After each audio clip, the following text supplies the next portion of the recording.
Let's go through them. Let's start with consumption. This is vehicular miles traveled. They're down to 40% of their peak. Now, obviously, COVID is part of that.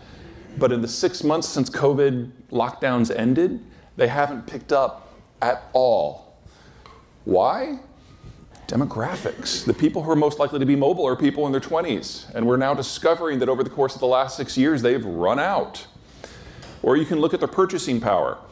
Here's vehicle sales. Now, whenever a country modernizes in the current age, everybody wants the same 4 things. They want a smartphone, they want a refrigerator, they want climate control, typically AC, and they want a car. The red line here is the 12-month moving average. You'll notice not only have they not recovered to pre-COVID levels, they peaked a year and a half before COVID. Now, if you think back on the last 5, 6 years, a lot of it has gone down. We had COVID, which scrambled all the data, even if everyone was being conscientious about it, which no one was. China has disappeared into a cult of personality. And the information that we normally would be able to assess either hasn't been there or has been overshadowed. But now that COVID's behind us and the Trump administration is behind us, we're getting a kind of a look under everybody's hood. And we're discovering in the last 5, 6 years, we've hit a lot of turning points that we kind of missed. In the case of China, they now say that the Chinese population peaked last year. But as they're interpreting the data, 5 years on, they're discovering actually that probably happened 12 years ago. They found out that the American population became younger than the average Chinese citizen probably 4 years ago. Turns out that was probably back in 2006.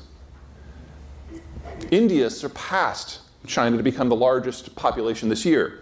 That probably happened in 2014. We're finally getting a kind of a clear look, and we've missed China's peak. And it's not that we're at a plateau, it's we're already on the backside of that mountain. And it's only going to accelerate, because if you have had a 70% drop in the birth rate, you are looking at national oblivion. Now, how do you get something like this to grow if there's no consumption? Well, you've got 3 types of economic growth. Your first one's consumption-led. That's the United States. That's Mexico. The second one is export-led. That's Germany. That's Korea. And the third one is investment-led. You basically throw money to build infrastructure, to build industrial plant. And that activity of the expansion is what drives the system. And that has always been China's #1 source of growth. Most of it is driven by debt. And this is a debt graphic. So the orange line, that's corporate, the gray line is government, and the blue is household. I need to put this all in perspective because this doesn't look very dramatic, does it? Well, #1, let's look at corporate because that's the biggest chunk. Back at the beginning of this data in 2006, that was already more debt in absolute terms, not relative, absolute terms than the entire American corporate world, and it then doubled. Second, this is in percent of GDP. So if the Chinese have been having 5 to 10% growth a year, that means the debt has been going up by 10 to 20% a year. So the absolute numbers are much bigger than this suggests. Third, the government debt, that's a bigger build than Trump, that's a bigger build than Obama. And it's all local debt. You know, say what you will about the federal government's debt program. Is it responsible? No. But they have the Fed to back them out, bail them out if they need to. Because ultimately, federal debt is backed by the currency. We're the global currency. The Federal Reserve can change the money supply with a click of a button. You can't do that if it's Chicago. And so they've added $10.5 trillion of local debt in 15 years, which is about 3 times what our total local debt exposure is. And then finally, there's households. Now, their household debt has now surpassed US household debt. But the crazy thing is that's the good news. You guys been watching what's been happening with real estate in China lately? Oh my God. Okay, so you know, ghost cities, we've all heard about them. The red circles are where no one lives in a ghost city. And the orange circles are where governments have moved in, but no one has followed. 2 things from this. #1, most of the real estate was paid for with cash. It was not lent. It's owned outright. When you have an investment-led system that distorts the capital structure so much, people are desperate to find ways to preserve and grow their money. The Chinese government prevents people from sending money abroad, so they have to find something at home. They usually go for real estate. So for your average Chinese citizen, over 85% of their savings is in some sort of real estate function. Here's the crazy part. The overbuild in subprime was 3 to 4% of the housing stock in the United States, and we know how that felt. The overbuild in China is 100 to 200%. They have enough spare condos to house somewhere between 1.5 and 3 billion people. The market value of product in that sort of environment, it's probably 10 to 20% of what they paid for it. When this goes down, it's not so much that it's a financial hit to the country, no, because it's not on the debt sheet, but it destroys the sum total of the population's life savings. So on top of everything else that the Chinese have going on, you're looking at 1.3 billion people who are probably going to be a little upset in the not too distant future. And that's assuming there's not a war, which there probably will be. This is an energy flow graphic. So the green bars on the left, those are net oil exports. The red on the right are net oil imports. You'll notice how conveniently close together they are. It's about a 5,500 to 7,000 mile sail from the Persian Gulf energy fields to the Northeast Asians based on where you start and where you stop. This route is how everything is shipped right now. The coastal route. It's the short route. The Chinese have dozens of weapon systems that can interfere with that route. So if we get into a shooting war because of something with the Iranians or the Saudis, or let's say Russian energy goes offline and prices go up, there's not enough left for everybody, you get a roving naval war between the Japanese and the Chinese, the tankers won't use that route. They'll take this longer route that avoids the Chinese coast. China has a big navy, 600 ships, twice ours. But about 2/3 of those vessels would fit in this room. Not at the same time, don't be dumb. The point is they don't have range. Only about 8 to 10% of those ships can sail more than 1,000 miles without a refuel. And that 1,000-mile range assumes that they're going slow in a straight line to save fuel, not that they're like dodging missiles. The Chinese cannot project power. They can't control their own sea lanes. They are utterly dependent upon freedom of the seas in order to function. And so if we do get a shooting war, the energy stops, their entire transport system shuts down, the natural gas that they import in liquefied form goes away, their chemical sector dies the next day, and China will disassociate within a year.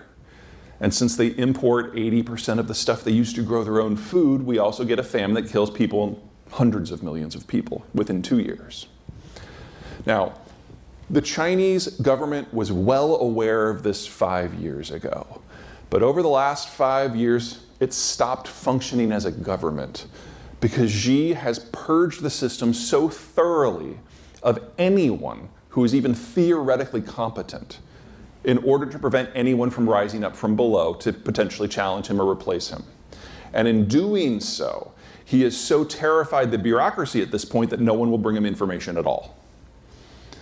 As a result, the system's breaking down, and their ability to collect data, much less process it and publish it, has basically stopped.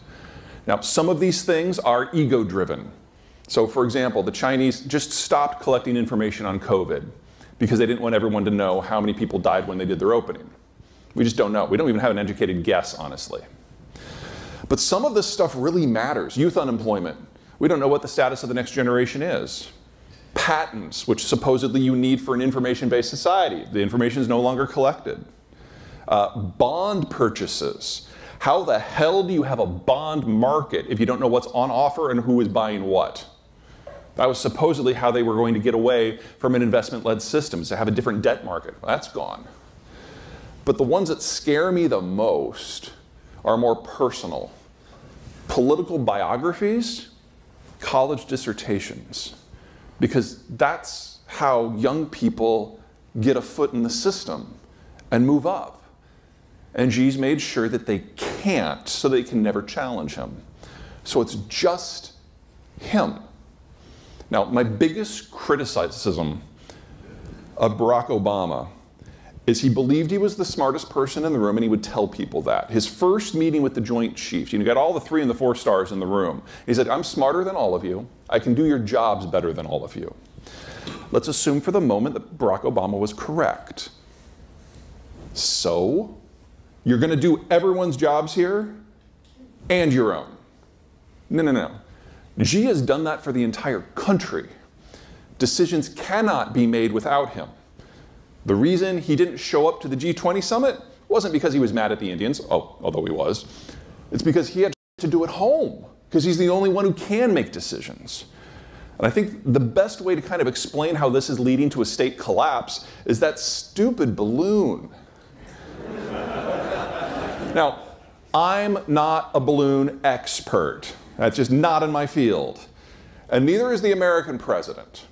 But we had pretty much the same response when the thing crossed over from Canada. I'm sure Canada's at fault for this somehow. It was like, shoot the thing down, let's see what we're dealing with. I mean, the balloon was 350 feet across. It was dangling something the size of an Embraer jet. It was like 14 times the size of the plane that I flew on here yesterday. Which, is tiny unless it's dangling from a balloon. So, I mean, obviously it was a spy platform. So let's shoot it down and see what we got. The DOD and the CIA, secretary and director, went to President Biden, like, Mr. President, please don't shoot this thing down. I mean, we're not threatened. We really are not concerned about this.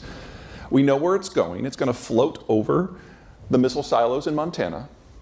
But, Mr. President, unless you're planning on, firing a few dozen nukes in the next few days, those hatches are going to be closed. They're always closed, Mr. President.